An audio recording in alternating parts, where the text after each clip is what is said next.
சில பேர் காலையில் நம்மளை பொட்டி கடையில் பார்த்துருப்பான், எப்படி சார் இருக்கீங்க, நான் நல்லா இருக்கேன். சாயங்காலம் திருப்பி பார்ப்பான், எப்படி சார் இருக்கீங்க, என்னடா அதுக்குள்ளே டைஃபாய்டு வந்துடுமா, என்ன ஏதாவது பேசணுமா. சிந்திக்காமல் பேசுவதனால தான் நிறைய பிரச்சனை வருது. நிறைய பேருக்கு எதை பேசணும் எங்கே பேசணும்னு தெரியாது சார்.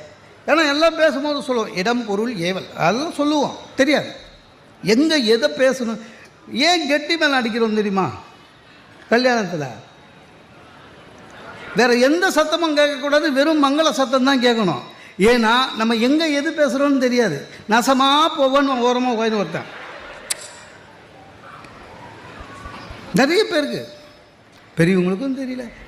அதுலேயும் சில இந்த உறவுக்காரங்கள்லாம் இருக்காங்கல்ல, அதுலேயும் 60+, அந்த 60+ஏ அவங்களுக்கு ஒரு பெரிய சுதந்திரம், அறிவுரை யாருக்கு வேணாலும் வழங்கலான்னு. உறவுக்காரன்னா இன்னும் மாட்டோம், கல்யாணத்தில் நட்ட நடுவில் உட்காருவான் சார்.